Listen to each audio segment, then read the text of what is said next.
हे दोस्तों, आज मैं आपको डेट फ्री लाइफ स्टाइल के बारे में बताऊंगा। देखिए, हम सब मिडिल क्लास फैमिली वाले के लिए आजकल लोन इजीली अवेलेबल है। हम बैंक में जाके लोन ले सकते हैं। हम किसी भी एसेट को परचेज करने जाते हैं, जैसे लाइक फ्रिज, एसी, टीवी या फिर कोई तरह का इलेक्ट्रॉनिकल और अदर आइटम्स, तो वहाँ पर अपने को लोन इजीली अवेलेबल मिल जाता है। आजकल तो कोई शादी ब्याह का मार्केटिंग करने कपड़े की दुकान पर जाता है, तो वहाँ पर भी बजाज फाइनेंस वाले बैठे रहते हैं। उनको कपड़ा परचेज़ करने में भी हेल्प करते हैं और लोन दे देते हैं। इस तरह से हम डिफरेंट टाइप ऑफ लोन्स लेके घर पे आ जाते हैं और हम लोग पर आस्ते आस्ते लोन का बर्डन बढ़ता जाता है। ये जो लोन का बर्डन हम लोग के ऊपर ले लेते हैं हम अपने ऊपर, उसके वजह से हमारे अंदर कुछ चेंजेस आता है। अगर हम लोन को टाइमली ईएमआई वाइज नहीं दे पाते हैं, ठीक से पेमेंट नहीं हो पाता है, तो आगे चल के हम सब के हेल्थ के ऊपर, हम सब के माइंडसेट के ऊपर और हम सब के व्यवहार में भी उसका इफ़ेक्ट दिखता है। तो हम आज बात करेंगे लोन फ्री लाइफ स्टाइल के बारे में। तो समझना ये होगा कि अगर हमने लोन लिया है तो अब हमारा प्लानिंग क्या होगा उस लोन को चुकाने में। मान लीजिए कि आपको एक टू व्हीलर्स ख़रीदना है। आपने टू व्हीलर शॉप में गए और परचेज लोन के थ्रू किए। आपने एक ईएमआई फिक्स कर दी। एक टाइम बार में उस ईएमआई को पे करते करते आपने लोन को पूरा कर देना है। इससे आपके थोड़ा कॉस्ट तो बढ़ेगा, पर आप लोन के चक्कर में अगर ठीक से पेमेंट नहीं कर पाए तो लोन के चक्कर में आ जाओगे। इसी तरह से आप फ्रिज, एसी, कोई भी आइटम परचेज़ कर रहे हो और वो लोन के थ्रू परचेज़ कर रहे हो, तो आपका ऊपर बर्डन तो बढ़ना ही बढ़ना है। अब समझना ये है कि इससे कैसे बाहर निकलना है। तो पहले आप ये समझिए कि ये लोन भी जो है ना, ये दो तरह का होता है। एक गुड लोन, यानी गुड लोन, और दूसरा होता है बैड लोन। अब ये गुड लोन क्या होता है? गुड लोन वो होता है कि मान लो आपने लोन लिया एजुकेशन के लिए या फिर रियल इस्टेट के लिए और या फिर बिजनेस के लिए। तो ये क्या है, एप्रिशिएटेड करेगा मनी को। आप कुछ सीख के, नॉलेज बढ़ा के आप बिज़नेस कर सकोगे आगे और इनकम बढ़ा सकोगे। या फिर आपके जो रियल इस्टेट में आपने इन्वेस्ट किया है उसका वैल्यूएशन बढ़ेगा। तो ये वो एक तरह से गुड लोन। इसके माध्यम से मनी एप्रिशिएट होता है और आप इजीली शायद लोन को पेमेंट कर दो। और बैड लोन क्या होता है? जैसे मान लो क्रेडिट कार्ड, कार लोन या फिर मैरिज लोन। तो इस तरह का लोन डिप्रिशिएट करता है और इसका रेट ऑफ इंटरेस्ट भी बहुत ज़्यादा होता है। तो अब हमें ये समझना है कि हमको कौन सा लोन लेना है अगर ज़रूरत है तो। सबसे पहले तो ये डिसाइड कर लीजिए कि लोन लेने के पीछे आपका रिक्वायरमेंट क्या है। आप समझ लो कि लोन देने वाले तो बहुत बैठे हुए हैं, और अगर आप लोन लेते हो तो लोन किसको लेना है, कौन लोन ले रहा है, इसके ऊपर डिपेंड करता है कि लोन का रिपेमेंट टाइमली होगा या नहीं होगा। अगर आपके पास सोर्स ऑफ इनकम रेगुलर एक है जिसके माध्यम से आप लोन पे करने का प्लानिंग कर सकते हो, तो एक हद तक, कुछ लिमिट तक आप लोन ले सकते हो अगर ज़रूरत है तो। अच्छा, अब आप एक चीज़ और समझो। जैसे मान लो आपने लोन लिया, अब आपको पहले ये चॉक आउट करना है कि आप कितना अमाउंट तक लोन लोगे और क्या क्या रिक्वायरमेंट है आपको लोन में। आप ज्वेलरी ख़रीदना लोन में ख़रीदते हो तो आप फंस जाओगे। आप क्रेडिट कार्ड यूज़ करते हो तो आपके ऊपर बहुत ज़्यादा रेट ऑफ इंटरेस्ट लग जाएगा। तो सबसे पहले हमें ये डिसाइड करना है कि लोन जो ले चुके हो तो ले चुके, पर आगे चल के से नो टू लोन। ओके। अब आप आओ कि लोन को रीपेमेंट करना है तो कैसे प्लान करें अपने। देखो, पहले तो आप आपके ऊपर जो जो लोन है उसको राइट डाउन करो। उसको जब आप अपने माइंड से निकाल के कॉपी पे डालोगे ना, तो होगा ये कि लोन आपका माइंड के बाहर आके और आपको फोकस करना पड़ेगा उस लोन के ऊपर। आप फोकस कर पाओगे और आप अपना प्लानिंग को और सही तरीके से कर पाओगे कि कौन सा लोन को कितना जल्दी पेमेंट करना है और आपके ऊपर लोन है कितना।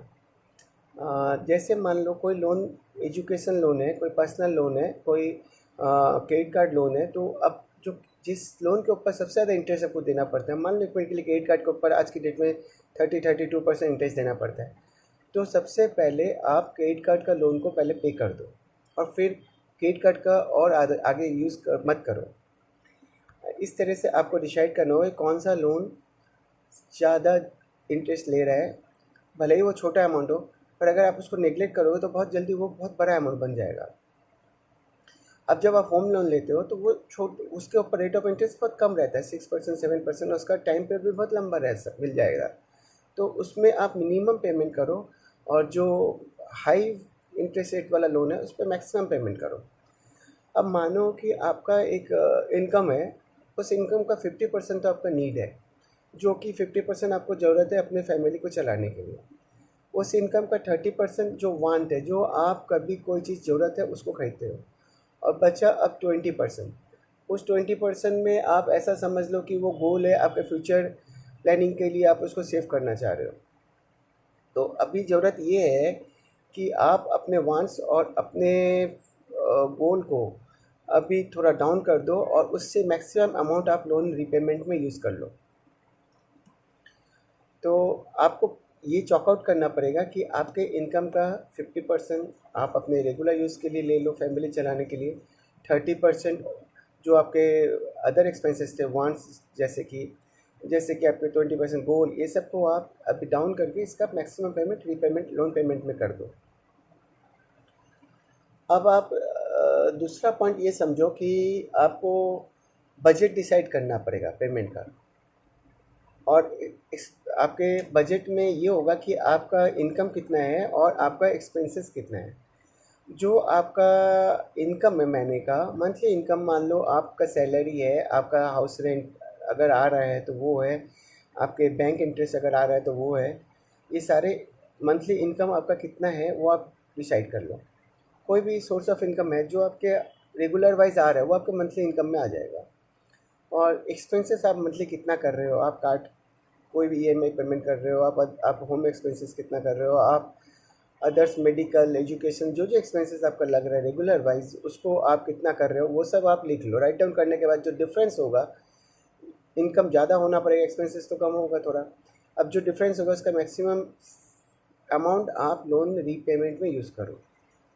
और करने का तरीका मैंने आपको बताया कि जो ज़्यादा इंटरेस्ट वाला है उसको ज़्यादा से ज़्यादा रीपेमेंट में फास्ट पेमेंट करो, और बाकी अमाउंट ईएमआई में थोड़ा कम अमाउंट डालो आप। ठीक है, अब आप अपने को डिसाइड करना है कि इसका और क्या ऑप्शन है कि जिससे हम रीपेमेंट इजीली कर सकें, लोन फ्री लाइफस्टाइल जी सकें।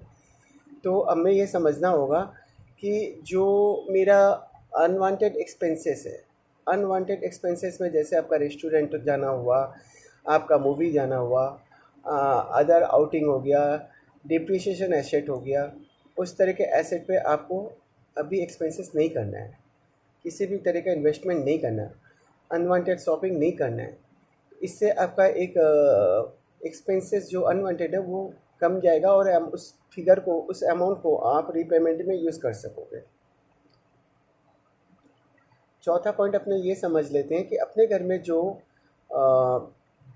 कचरा है, कचरा बोले तो अननेसेसरी आइटम जिसको हमने साल भर में यूज़ नहीं किया, एक साल से हमारे को यूज़ में नहीं आया, वो सारे आइटम को आप OLX में जाओ, कहीं और ऐप में जाके आप उसको बेच दो।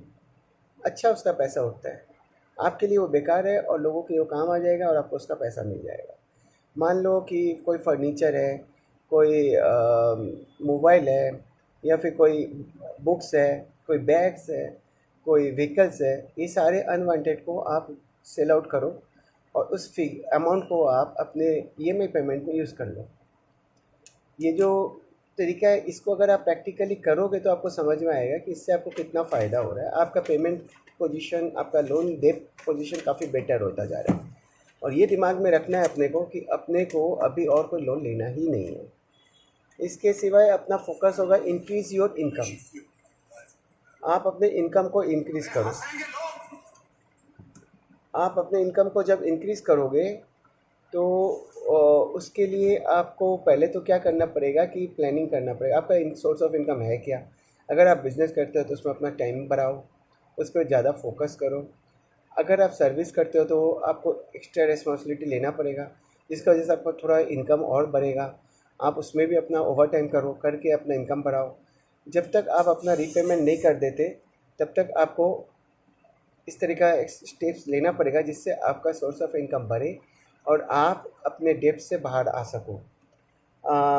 जैसे मान लो आपको अगर जॉब कर रहे हो तो आपके पास कुछ एक्स्ट्रा टाइम है जिसमें आप कुछ नया सीखो, जैसे कि डिजिटल मार्केटिंग हुआ, जैसे कि आप कोई ऐप्स बनाना सीखे और या कोई वेबसाइट बनाना सीखे, इस तरह का कुछ भी सीखो और उससे इनकम जनरेट करो, और जो कि आज के लिए बहुत ज़रूरी भी है।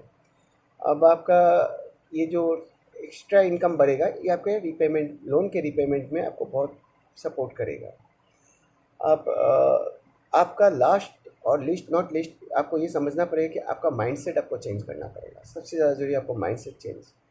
इससे होना क्या है, आपके जो साइकोलॉजी है वो बदलेगा, आपको आपके अंदर डिप्रेशन वाला पार्ट नहीं आएगा। मान लो कि आपको कोई लोन वाला आपको बहुत डिस्टर्ब कर रहा है, आपको बार बार डिस्टर्ब कर रहा है और आपको बोल रहा है कि आप पेमेंट करो, और आप अभी अपने उस पेमेंट को पूरा कंप्लीट कर नहीं पा रहे, तो इन दैट केस कि आप उससे भागो मत। आप ये सोचो कि ज़्यादा से ज़्यादा क्या हो सकता है, ज़्यादा से ज़्यादा वर्स क्या हो सकता है, जो भी होगा उसको झेलने के लिए आप तैयार रहो। ये आपका माइंडसेट होना चाहिए। और इसमें आपको सबसे पहले ये सोचना कि if I can't pay then what can happen. Always think positive और सोचो ये, I will be honest and committed to pay back. I will be honest and committed to pay back. अब ऐसा सोचो और फिर आप उस दिशा में आगे बढ़ो कि हमको पेमेंट तो करना है और हम उसको झेल लेंगे नहीं, अब हम उसको पेमेंट करना ही है, अपना प्लानिंग के हिसाब से और फास्ट पेमेंट करने की कोशिश करेंगे। तो आपको ये समझना पड़ेगा अब हमको और क्या करना है, what can I do, what can I afford and how can we pay for that, pay to them. तो इसलिए आपको अपना माइंडसेट को बहुत ज़्यादा पॉजिटिव रखना पड़ेगा। इससे आपको फ़ायदे ही होंगे, आप डिप्रेस नहीं होगे। और आप अगर ये डिसाइड कर लेते हो कि हमको उसको पेमेंट करना है तो आप उस दिशा में प्रैक्टिकली आगे बढ़ोगे और आप सक्सेस हो जाओगे। तो मेरा ये मानना है कि अगर अपने को डेट फ्री लाइफ स्टाइल में जाना है तो अपने लिए 3 काम बहुत ज़्यादा ज़रूरी है। पहले तो अब जो लोन ले चुके, अब आगे लोन लेना बंद कर दो।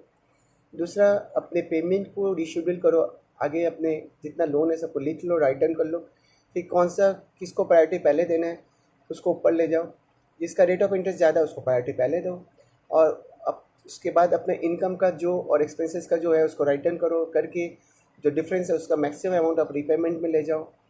एंड द लास्ट पॉइंट है कि आप अपना माइंडसेट को एकदम पॉजिटिव रखो और अपने इनकम को और ज़्यादा बढ़ाओ।